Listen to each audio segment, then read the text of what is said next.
Yes, thank you for this nice introduction. I am Konstantin. You may have seen me before. I'm going to talk to you, give you a bit of an update on telecommunications data retentions, and we will say why we believe that Quick Freeze is a chance to finally bury telecommunications data retention. I'll be interested in your opinion on that. Lugan did already say that we have a bit of doubt.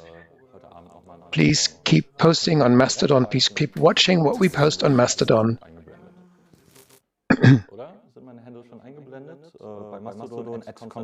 Are the handles in the picture already? Doesn't seem like they are. I will give you a brief overview how this talk is going to proceed. We're going to sketch what telecommunications data retention actually is, what the problem is, what happened so far, how does the current Social Democrat, Green, Liberal government relate to it, and how is it going to continue?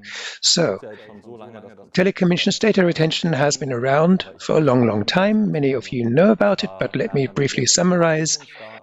This means that all connection data about calls and locations of mobile phones are stored.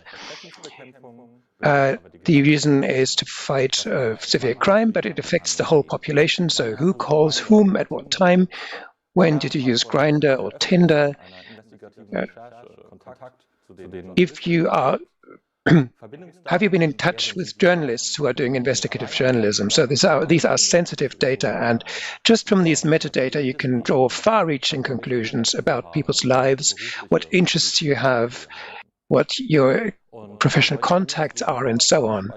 And such a storage without cause violates the European fundamental rights to privacy, and it's detrimental to human rights. And that's why we, as Digitalcourage, demand that telecommunications data retention should be prohibited. I'll very briefly tell you what we've done on this so far, but I will be very brief on this. Our website has a lot of detail, digitalcourage.de/Vorratsdatenspeicherung. This is in German. Vorratsdatenspeicherung is the German term. You find all kinds of information there. In the last 2 decades, so a long time before I even started working at Digitalcourage, Rena and Padloon have been active, doing political work, and at the end of the day, we need parliamentary majorities. We have mobilized against data retention publicly, large demonstrations, large rallies under the Freedom Not Fear motto, and we went to the constitutional courts to ask for our fundamental rights to be respected. I got some slides in the wrong order here. Okay, I forgot one slide. Not a problem. Telecommunications data retention was actually nullified once, rejected. That was as far ago as 2008 or 9 when this law was passed, and Digitalcourage went to the German Constitutional Court, and the court then nullified that law. You could assume now that politicians are able to learn and realize that if this is not compatible with basic rights will stop doing this. There are better instruments, but sadly this didn't work. The Grand Coalition, that's Social Democrats and Conservatives, said, okay, we'll just pass a new law, we'll give it a slightly different name, and maybe it will work this time around. And that concept, as you can see in this image here, has kind of gathered mold, and it's just a very old tricks in slightly new form. And again, this was recognized as in violation of fundamental rights. So what did we do? We did file the next constitutional complaint, where more than 30,000 people signed, co-signed, and the complainants, including Padloon and Renat Hangens of Digitalcourage, but also the cartoonist Marc-Uwe Kling, the writer Juli C., the now member of the European Parliament, Patrick Breyer, were in that complaint. SpaceNet, which is a Bavarian ISP, went to the courts as well, and a local court actually made it possible for them to say, we don't want these data. It's not our task to store data without cause. And this was actually forwarded to the European Court of Justice. And we have a podcast episode about this case at the European Court. And fortunately, after years of waiting, the European Court of Justice nullified the German telecommunications law, telecommunications data retention law, yet again on the 20th of September, again giving us in black and white the information, the confirmation that European basic rights were violated and that it was not necessary to do this. There are some interesting details in that ruling. For example, that a short-term storage, even a short-term storage, constitutes a severe intrusion into people's fundamental rights. So even a telecommunications data retention that would last about 3 weeks is not admissible under basic rights. There is the term national security, where the member states retain their competence, and politicians try to extend this term to everything possible, but the European Court of Justice clearly said this is a narrow term and it does not apply to severe crime. So a large event such as a war, a terrorist attack, these are events where national security is affected, but not severe crime such as murder or things like that. So these do not legitimize telecommunications data retention in these situations. And what is something that's also important, politicians just like to argue, well, now that we have the data, we can use it for other purposes.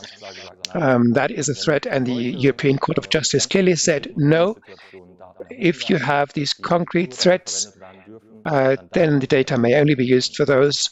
You cannot repurpose them. The problem is that the court actually allowed some exceptions. So the fight of the most severe kind of crime has been included under certain applications.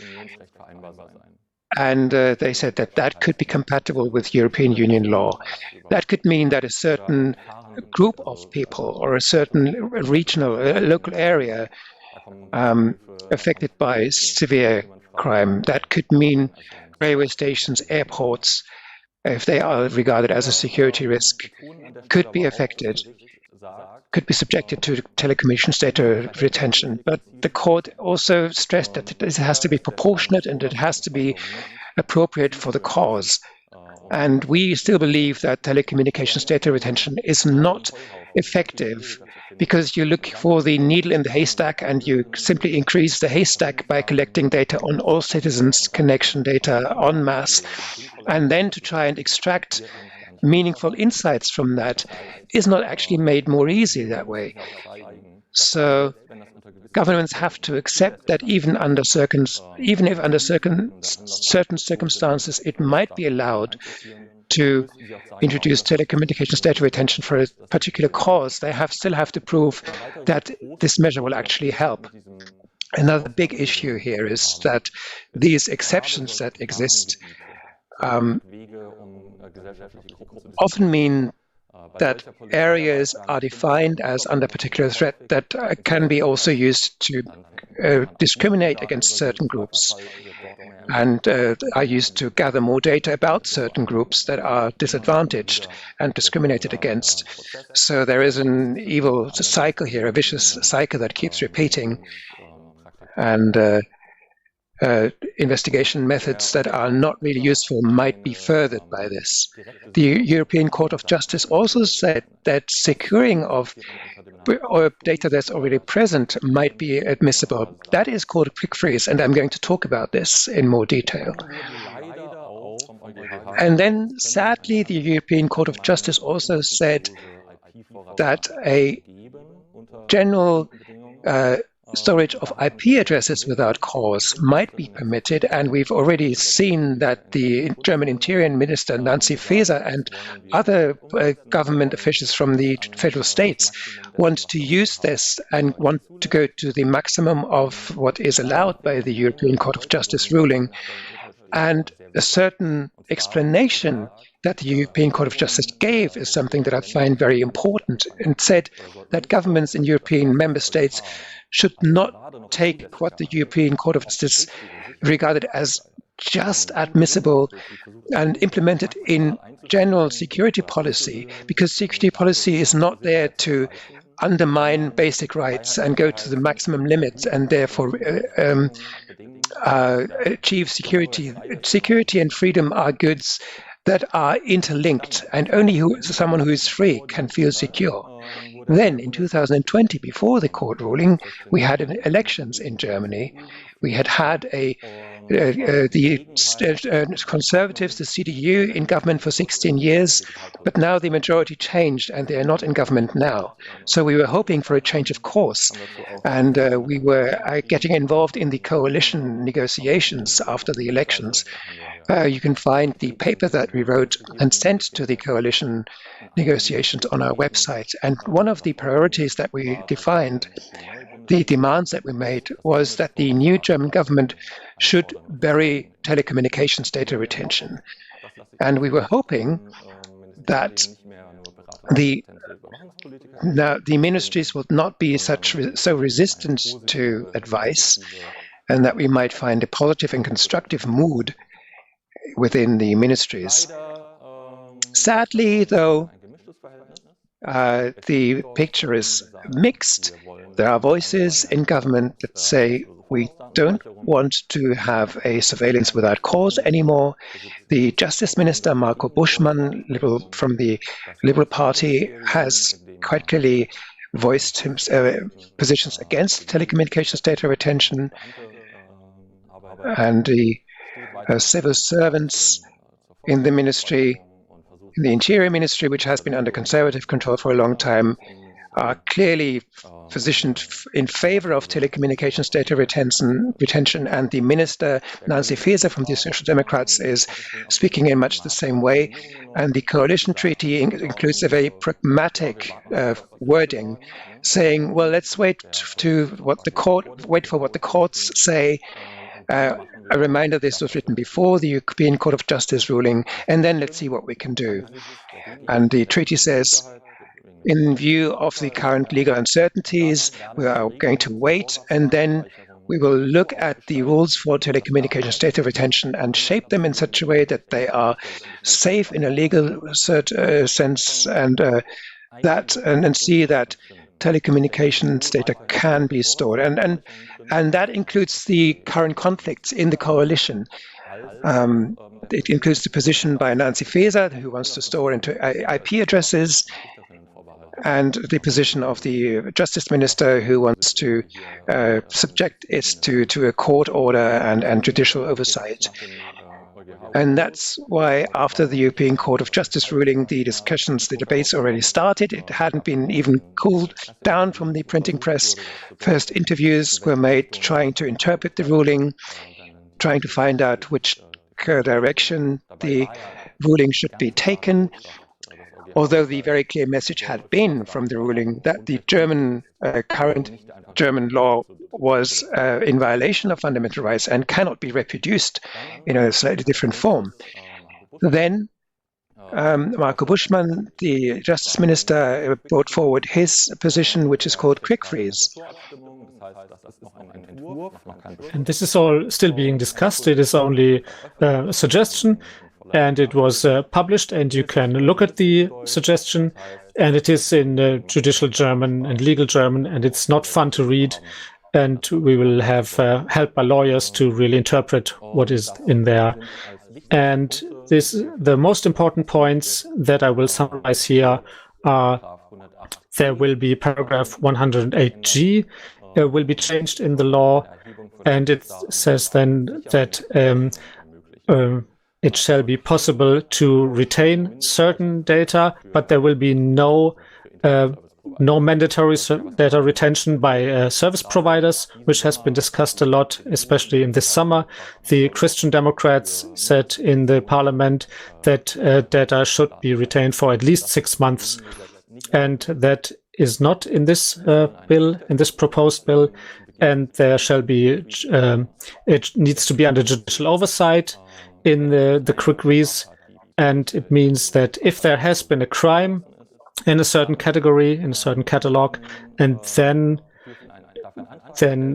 there can be a request to service providers that they already have the data that already create in daily operation, and they may store them then for a few days, and they usually need them for a few days to create invoices and for administrative processes, and they will store them for these internal purposes. But it might also be a shorter period of time because there is no certain prescribed period.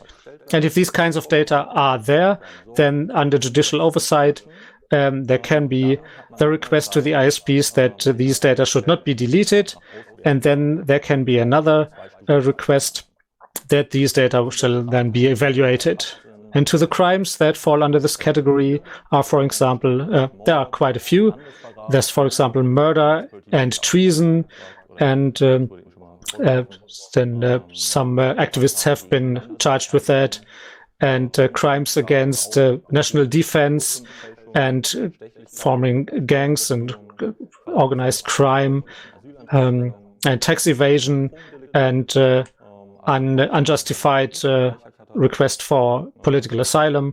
So there's quite some catalog there, and if such a crime has been committed, there is maybe probable cause, and there's really a probable suspicion that you could really find relevant information in these data for that crime.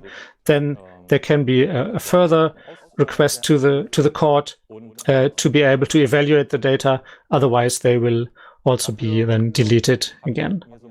And I found this mascot, which is the goldfish, and I imagine the goldfish, I'm not sure it's really true, but legend says that goldfish can, within a few seconds, they will forget everything. They have been swimming a circle and have forgotten everything about it. And that would be the ideal scenario, that the data that are already available at the service providers for processing, they have been stored, and that they will only are stored as long as necessary for operation, and then will be deleted.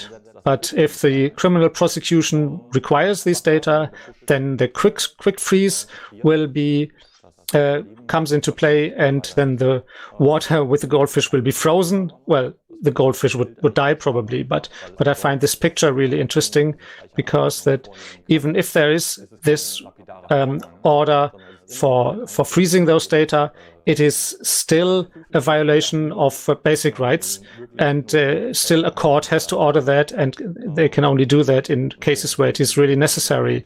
And I find this picture, this image, quite nice. And maybe you can write us what you think of this image, and if you should find a name for the mascot. There are some implications of quick freeze. For example, we need quick availability of courts and judges, and if data can only be stored for a short time, then it has to be worked on very fast. And the danger is that judges might too easily accept that request, and there is the danger that there might come in the future a minimum retention time. The Ministry of the Interior and the Ministry of Justice maybe find a compromise for another law, and then in another law will create a minimum retention time, and that would really make the quick freeze obsolete, because then there would still be data retention without cause. And it could also be that this law will be passed as it is now, and at a later time other politicians will argue that without a minimum data retention time there is no sense in that, and we have to really adjust this law accordingly. And also there is the question if there is perhaps the possibility to restrict the amount of data and the types of data that can be stored, and better control mechanisms can be implemented. And we see a big danger that it could be that, for example, in Görlitzer Park, there is, for example, a drug-related crime, and data will be stored, and this crime is then solved. And then there's the next one, and the next, and the next, and suddenly there is sort of a continuous data retention, although Quick Freeze should really stop this continuous data retention, because it can only be done for a certain probable cause with a limited time, and that requires protective measures. And maybe one instrument could be that there is the global use of this tool cannot be used in a very wide manner. And one hope is that for an exhaustive information obligation for this, for example, if you are if there's a quick freeze that concerns you as a person about which there are investigations, and if all these persons need to be informed, then the effect could be that the tool wouldn't really just be used just in case, and so that there won't be a huge amount of such cases, and which could then also be challenged at a court of law, but only if you know that you have been the target of these measures, then you can take legal action. And there should also be a paragraph in the law that no new obligations for data retention should be derived from that, and that, for example, if it says that no certain type of data are stored by an ISP, then it shouldn't be possible to compel the service provider to store this new kind of data. And Quick Freeze can only be applied to data that are already there at the service provider because they are necessary operationally. And it should be clear that there can be no minimum retention time, and so that it cannot be added later to the law, that this shall be impossible. And I think only like that there could be a certain acceptance, a public acceptance of that tool. So the question is how to continue. And the suggestion from Minister of the Justice Buschmann is now discussed internally, and the Minister of the Interior, Nancy Faeser, is against it, and says it can be extended to data retention without cause, but she said that is not enough, and we shall watch closely what happens in the internal negotiations within the coalition, so that there are no new compromises, that, for example, when controlling the chats, that the Free Democrats get one of their demands, and maybe the Social Democrats will now get their data retention, and things like that must be prevented, and we have to take a very close look. Otherwise, we think that if this quick freeze method, as it is sketched out now, if that is improved a little bit, because it still contains too many types of crimes, and if the use of that without cause can be prevented effectively, then this is really a chance for a constructive dialogue, that we can really stop telecommunications data retention for good. And we have seen that data retention like this doesn't work, and courts always have to reject that again and again. And we think there really is a chance with Quick Freeze that the Parliament says this is the way we want to go, and the telecommunications data retention will finally be buried. And we really hope that that will work. And if it doesn't, we will really have new demonstrations. We go out on the street, and our lawyers are already ready for that. Thank you. So thank you. Please remain here. We have lots of questions, and that is none.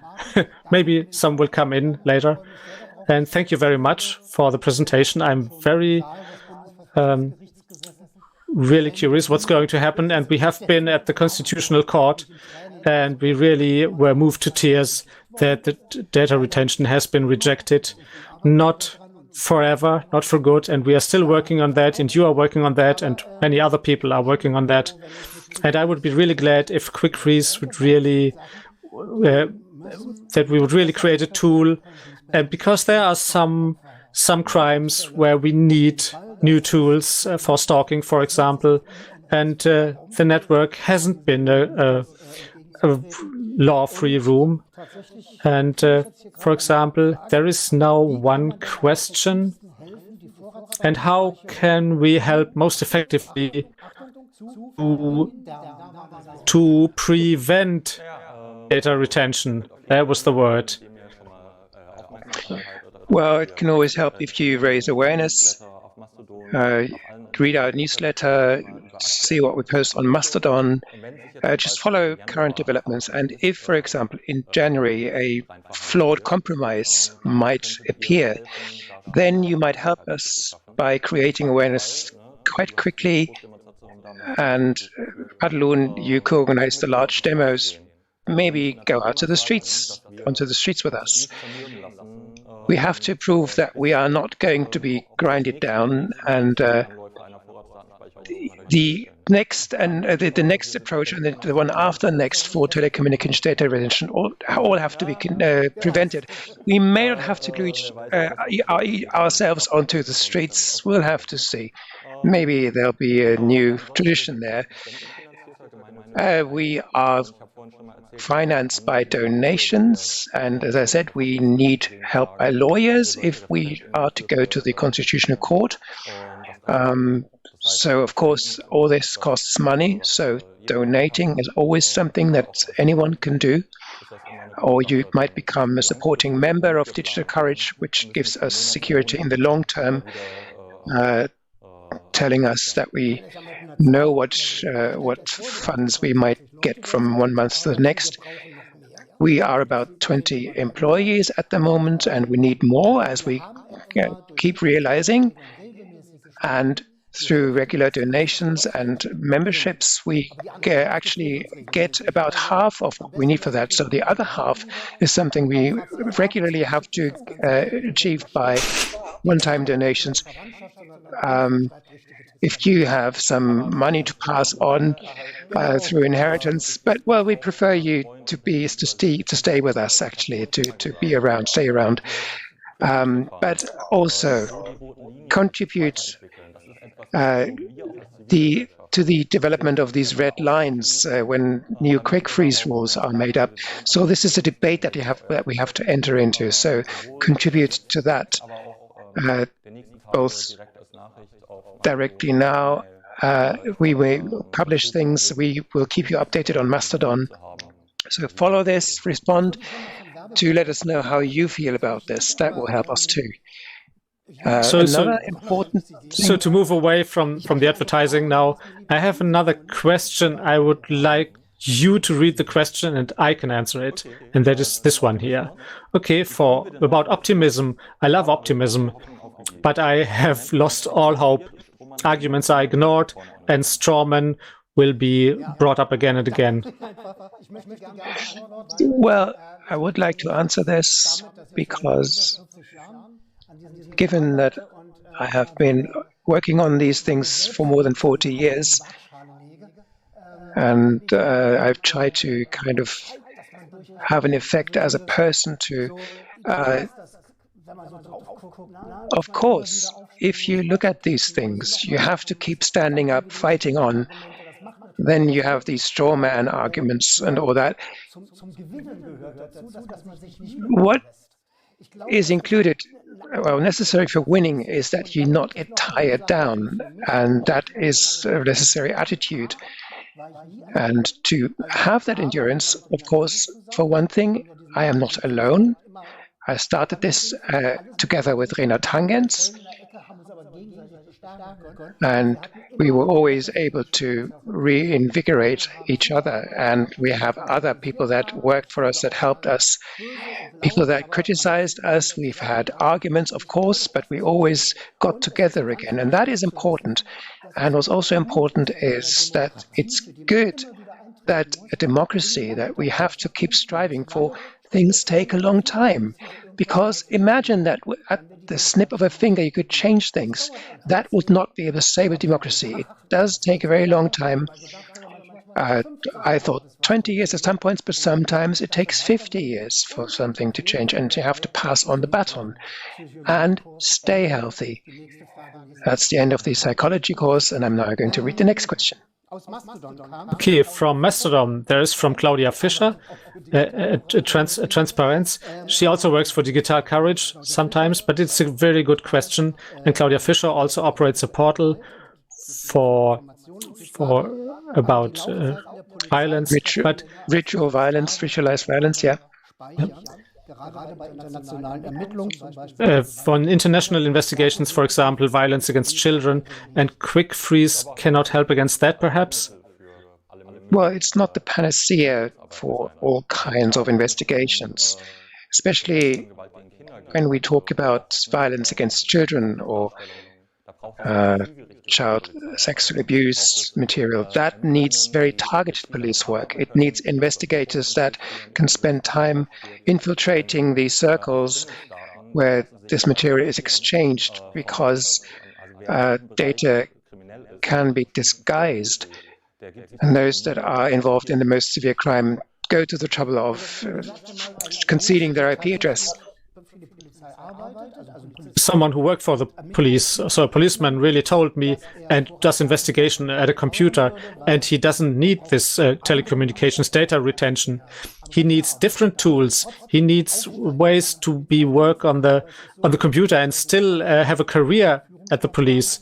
And you have management jobs. But for example, as a hackers, you cannot hack anymore, and only have to do management, and that wouldn't really be fun, and the competency would go away.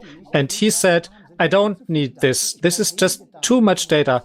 I need few data and targeted data, but every criminal makes mistakes, and you can find them, and sometimes it takes a long time, and he didn't say we get them all in the end. That's probably not right, and for a free society, that isn't really what we strive for. But in totalitarian states, you don't get all of them, and usually you get the wrong ones.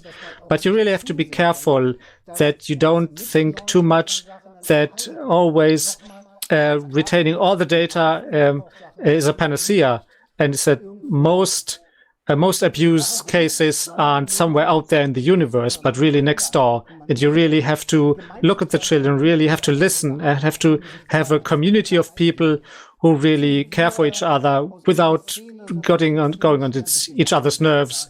And that sometimes happens in our techno scene here, that we really care too much for each other, maybe, and are too hyper vigilant. But we need other things too, and we really need not security theater against terrorists, but really secure in ways of social networks and education, and real education, not school education, but really education of the hearts. And I think we really need a lot of engagement from each other, from us, and we just say just don't put someone down for this, and but you don't need to tell anyone that he's stupid. And what you alluded to, but maybe not spelled out, also the departments for the youth in cities, these are the people that see to education going the right way, and people being looked after, and staffing of these departments is always neglected when you keep talking about telecommunications data retention, if that is supposed to be the best means, the panacea. And we need means for prevention and for protecting victims. And we were in the Justice Ministry when the law, the Durchsetzungsgesetz, the network enforcement law, was passed, and we were just debating. Well, and we were saying, this is not actually a question for the justice system. It's for the Ministry for Family and stuff, whatever they may be called. It doesn't really belong in the Justice Department, and they tend to use the justice baton just as as a weapon, and that's not the best way. We need ways of looking at each other all the time. So, thank you very much for the accompaniment, Yes, and the thanks announcement. again for the introduction and for helping me out here. And I'll keep reading what you write on Mastodon. Maybe after you watch this talk as a recording, you may want to comment, and I'm going to read that. Okay. Thank you, Konstantin. Thank you, I'll shake the hand. Of course, we know each other. Thank you, Konstantin Macher. This is your